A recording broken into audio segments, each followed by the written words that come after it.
Bismillahirrahmanirrahim. Assalamualaikum warahmatullahi wabarakatuh. Nama saya Tugianto dengan NIM 43030200054. Program Studi Pengembangan Masyarakat Islam Fakultas Dakwah IAIN Negeri Salatiga. Di sini saya akan sedikit menerangkan materi akhlak tasawuf. Yang pertama mengenai hub atau cinta, yang kedua ta'awun dan itzar, yang ketiga penerapan akhlak tasawuf di dunia modern.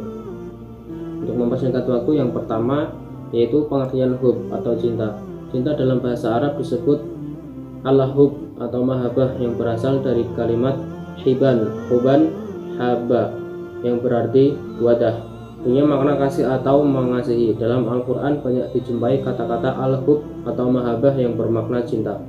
Al-Ghazali berkata, cinta adalah kecenderungan naluri kepada sesuatu yang menyenangkan. Dalam pandangan tasawuf, mahabbah atau cinta merupakan pijakan bagi segenap kemuliaan hal, sama seperti taubat yang merupakan dasar bagi kemuliaan makom. Bagi kaum sufi, mahabbah pada dasarnya adalah anugerah yang menjadi dasar pijakan bagi segala hal. Kaum sufi menyebutkan sebagai anugerah-anugerah atau mawahib. Mahabbah adalah kecenderungan hati untuk memperhatikan keindahan atau kesantikan.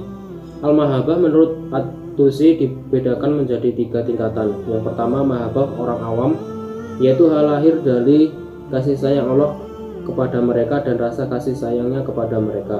Yang kedua, mahabbah lahir dari penglihatan hati terhadap kekayaan Allah, keagungannya. Ini adalah cinta as-sodikin dan al-mutahihin. Yang ketiga, mahabbah as-sodikin dan al-arifin, timbul terhadap pengetahuan bahwa Allah itu bersifat hadim atau dahulu, cinta Allah tanpa sebab. Oleh karena itu mereka juga mencintainya tanpa sebab. Allah Subhanahu wa taala berfirman, "Innallaha yuhibbut tawabina wa yuhibbul mutatahhirin." Sesungguhnya Allah menyukai orang-orang yang bertaubat, menyukai orang-orang yang bersuci. Dan juga firman-Nya, "Innallaha yuhibbul ladzina yuqatiluna fi sabilihi du'afa." Sesungguhnya Allah menyukai orang yang berperang di jalannya dan barisannya yang teratur. Tanda-tanda cinta kepada Allah Subhanahu wa taala. Salah satu tanda cinta kepada Allah ialah ingin berjumpa dengan Allah di surga. Tanda lainnya ialah lebih memprioritaskan apa yang dicintai Allah daripada apa yang dicintai, yang hanya bisa menghadirkan hawa nafsu, kemalasan, dan bahkan lupa kepada Allah Subhanahu wa taala. Para ulama menyalurkan melalui puisi Islam. Itulah cara mereka mengungkapkan aspirasi jiwanya kepada Allah Subhanahu wa taala. Kadangkala bahasanya sangat rusuh untuk dicerna karena semata-mata hanya untuk tujuan artistik. Selanjutnya, ta'awun dan itzar. Kata ta'awun berasal dari kata ta'awun, ya ta'awun tawa'ata, artinya saling menolong. Macam-macam ta'awun. Yang pertama, al-mu'in wal musta'in, yaitu orang yang memberi pertolongan dan juga minta tolong. Orang ini memiliki sikap timbal balik dan insaf atau seimbang. Yang kedua, la yu'in wa la yasta'in, yaitu orang yang tidak mau menolong dan juga tidak minta ditolong. Ini ibarat orang yang hidup sendirian dan terasing, tidak mendapat kebaikan namun juga tidak mendapat kejelekan orang. Yang ketiga, yasta'in wa la yu'in, yaitu orang yang maunya minta tolong saja namun tidak pernah mau menolong. Ini adalah orang yang paling tercela, terhina, dan terendah.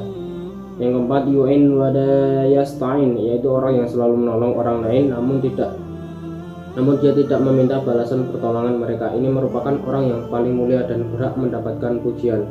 Faedah ta'awun, pekerjaan akan dapat terselesaikan dengan lebih sempurna, dakwah akan lebih sempurna dan tersebar. Ta'awun dan berpegang teguh kepada al-jamaah adalah perkara usul atau pokok dalam Ahlus Sunnah wal Jamaah, memperlancar pelaksanaan perintah Allah. Ta'awun melahirkan cinta dan belas kasih antara orang yang saling menolong dan menepis berbagai macam fitnah. Ta'awun mempercepat tercapainya pekerjaan. Itzar yaitu mendahulukan orang lain dalam ibadah, itu ditolak, dan selainnya ibadah. Yang terakhir, peranan tasawuf dalam masyarakat modern. Modernitas nyatanya tidak hanya menghadirkan dampak positif tapi juga dampak negatif.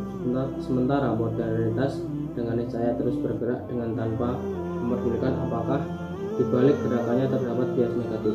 Modernitas yang merupakan kristalisasi budidaya manusia adalah keharusan sejarah yang tak terbantahkan. Dengan demikian, satu-satunya yang dapat dilakukan adalah menjadi partisipan aktif dalam arus perubahan modernitas, sekaligus membuat proteksi dari akses negatif yang akan dimunculkan. John Naisbitt dan Patricia Burden mengatakan bahwa dalam kondisi seperti ini, maka agama merupakan satu tawaran dalam kegersangan dan kehampaan spiritual manusia modern.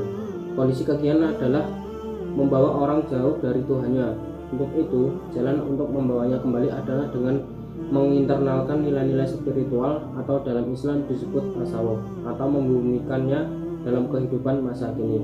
Salah satu tokoh era modern yang begitu sungguh-sungguh memperjuangkan internalisasi nilai-nilai spiritual Islam adalah Syed Hussein Nasr. Ia melihat datanya malapetaka dalam manusia modern akibat hilangnya spiritual yang sesungguhnya inheren dalam tradisi Islam. Bahkan beliau juga menyesali tindakan akomodatif dari kalangan modernis dan feromonis dunia Islam yang telah berakibat menghancurkan seni budaya Islam serta menciptakan kegersangan dalam jiwa seseorang.